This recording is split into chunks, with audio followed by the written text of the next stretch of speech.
ರಾಹುಲ್ ಗಾಂಧಿ ಅವರಿಗೆ ಮತ್ತು ನಮ್ಮ ರಾಜ್ಯದ ಉಸ್ತುವಾರಿಯನ್ನು ವಹಿಸಿರ್ತಕ್ಕಂಥ ಸುರ್ಜೇವಾಲಾ ಅವರಿಗೆ ಮೊದಲನೇದಾಗಿ ನಾನು ಕೃತಜ್ಞತೆಯನ್ನು ಸಲ್ಲಿಸ್ತೇನೆ.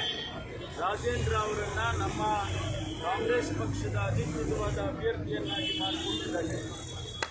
ಕಾಂಗ್ರೆಸ್ ಪಕ್ಷ ನಮಗೆಲ್ಲ ಗೊತ್ತಿದೆ ಇವತ್ತಿನ ಪರಿಸ್ಥಿತಿ ಯಾವ ರೀತಿ ಇದೆ ಕರ್ನಾಟಕದಲ್ಲಿ ಮತ್ತು ಇಡೀ ದೇಶದಲ್ಲಿ ಅಂತೇಳಿ. ನನಗೆ ತುಮಕೂರಿನ ಸ್ಥಳೀಯ ಸಂಸ್ಥೆ ಚುನಾವಣೆ ಇವತ್ತು ಬಹಳ ಪ್ರಾಮುಖ್ಯ ಅನ್ನೋದನ್ನು ನಾನು ತಮಗೆ ಪ್ರತ್ಯೇಕವಾಗಿ ಹೇಳುವಂಥ ಅಗತ್ಯ ಇಲ್ಲ. ಈ ಚುನಾವಣೆ ಮುಂದೆ ಬರ್ತಕ್ಕಂಥ ವಿಧಾನಸಭೆಯ ಚುನಾವಣೆಗೆ ದಿಕ್ಸೂಚಿ ಆಗಬಹುದು ಅಂತೇಳಿ ನನಗೆ ಒಂದು ರೀತಿಯಲ್ಲಿ ಶಂಕೆ ಇದೆ. ಯಾಕೆ ಅಂತ ಹೇಳಿದರೆ ಇವತ್ತು 25 ಕ್ಷೇತ್ರಗಳಲ್ಲಿ ನಾವು ಅತಿ ಹೆಚ್ಚು ಸದಸ್ಯರನ್ನು ಕರ್ನಾಟಕದ ವಿಧಾನ ಪರಿಷತ್ತಿಗೆ ಕಳೆದ ಬಾರಿ ಗೆಲ್ಲಿಸಿಕೊಟ್ಟಿದ್ರು ಜನ. ಇವತ್ತು ಅದೇ ರೀತಿ ಮತ್ತೊಂದು ಬಾರಿ ಕರ್ನಾಟಕದಲ್ಲಿ 25 ಕ್ಷೇತ್ರಕ್ಕೆ ನಾವು ಅತಿ ಹೆಚ್ಚು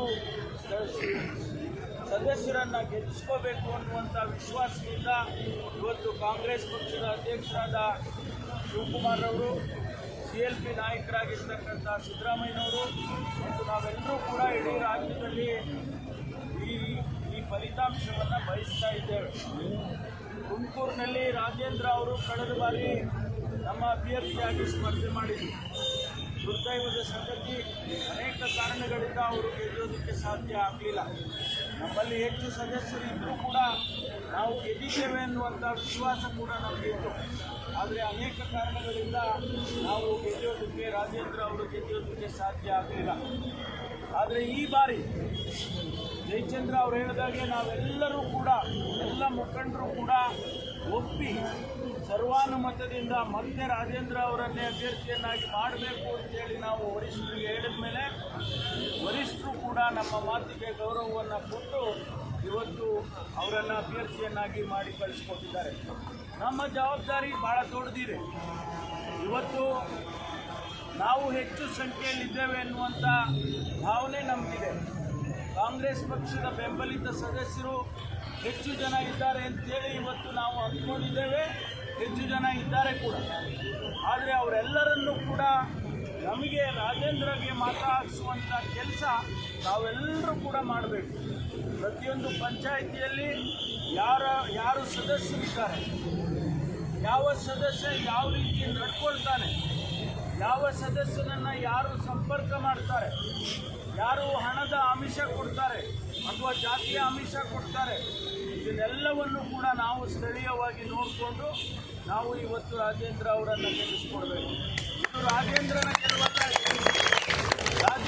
ಗೆಲುವಲ್ಲ. ಸ್ವಾಭಾವಿಕವಾಗಿ ರಾಜೇಂದ್ರ ಗೆದ್ದರೆ ರಾಜೇಂದ್ರ ಗೆಲುವೆ. ಆದರೆ ನಮಗೆ ಮುಖ್ಯವಾಗಿ ಇವತ್ತು ಕಾಂಗ್ರೆಸ್ ಪಕ್ಷದ ಗೆಲುವಾಗಬೇಕು. ಇವತ್ತು ಜಿಲ್ಲೆಯಲ್ಲಿ ಕಾಂಗ್ರೆಸ್ ಪಕ್ಷಕ್ಕೆ ರಾಜೇಂದ್ರ ಸ್ಥಳೀಯ ಸಂಸ್ಥೆಯಲ್ಲಿ ಗೆದ್ದಂಥ ಸಂದರ್ಭದಲ್ಲಿ ನಮಗೆ 11 ಕ್ಷೇತ್ರದಲ್ಲಿ ವಿಧಾನಸಭೆಗೆ ಶಕ್ತಿ ಬರ್ತದೆ. 11 ಕ್ಷೇತ್ರದಲ್ಲಿ ಕೂಡ ನಾವು ಗೆದ್ದುವಂಥ ಪ್ರಯತ್ನವನ್ನು ನಾವು ಮಾಡೋದಕ್ಕೆ ಸಾಧ್ಯ ಆಗ್ತದೆ.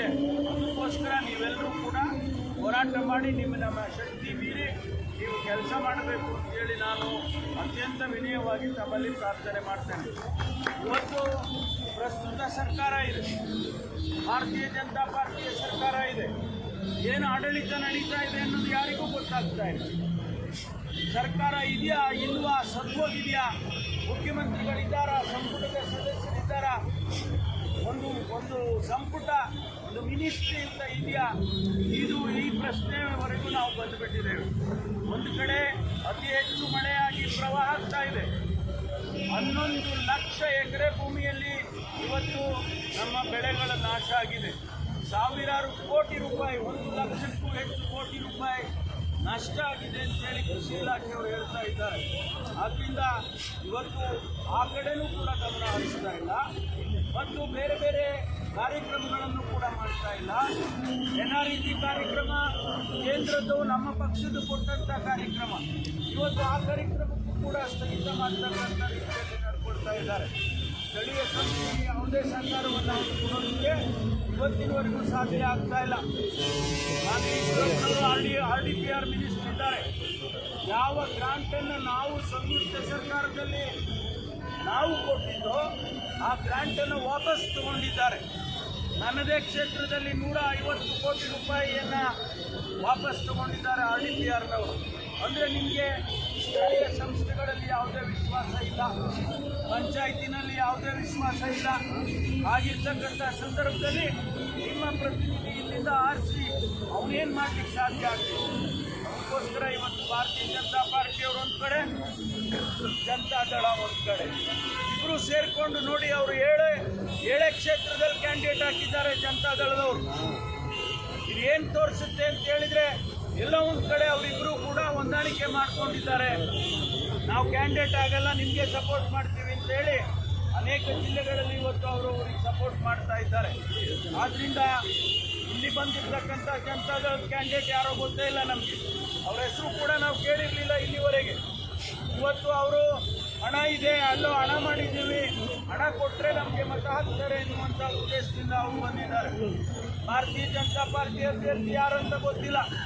ಒಂದ್ಸರಿ ಕೊರಟಗೆರೆ ಅಂತಾರೆ, ನನಗೆ ಗೊತ್ತಿಲ್ಲ ಕೊರಟಗೆರೆ, ನಾನು ಕೊರಟಗೆರೆ ಅಂತ ಪೇಪರ್ನ ಹೇಳ್ಕೊಂಡು ಕೊರಟಗೆ ಏನಪ್ಪ, ಯಾರನ್ನ ಕೊರಟಗೆರೆ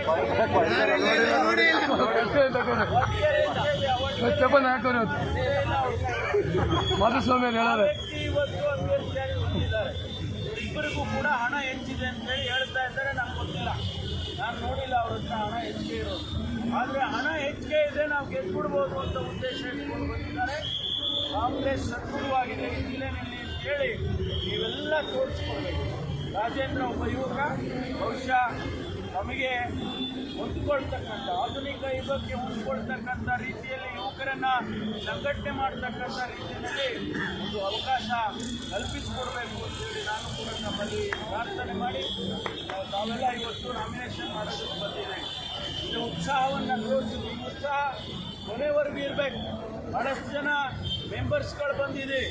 ನೀವಿಲ್ಲಿಂದ ಈ ಮೆಸೇಜ್ ತೊಗೊಂಡು ಹೋಗಿ ನೀವೆಲ್ಲರೂ ಕೂಡ ಸಂಘಟನೆ ಮಾಡಿ ಪ್ರತಿಯೊಂದು ಪಂಚಾಯಿತಿಯಲ್ಲೂ ಕೂಡ ನಾವೆಲ್ಲ ಜಿಲ್ಲಾವಾರು, ಅಂದರೆ ತಾಲೂಕುವಾರು ನಾವೆಲ್ಲ ಮುಖಂಡರುಗಳು ಬರ್ತೇವೆ. ಆದರೆ ಮುಖ್ಯ ಜವಾಬ್ದಾರಿ ನಿಮಗೆ ಇರುತ್ತೆ ಪಂಚಾಯಿತಿಯಲ್ಲಿ ಅಂತ ಹೇಳಿ ಸಂದರ್ಭದಲ್ಲಿ ಹೇಳಿ ನಿಮಗೆಲ್ಲ ಒಳ್ಳೆಯದಾಗಲಿ. ಮತ್ತೊಂದು ಬಾರಿ ರಾಜೇಂದ್ರ ಅವ್ರನ್ನ ಗೆಲ್ಲಿಸ್ಕೊಡ್ಬೇಕು ಅಂತ ಹೇಳಿ ವಿನಂತಿ ಮಾಡಿ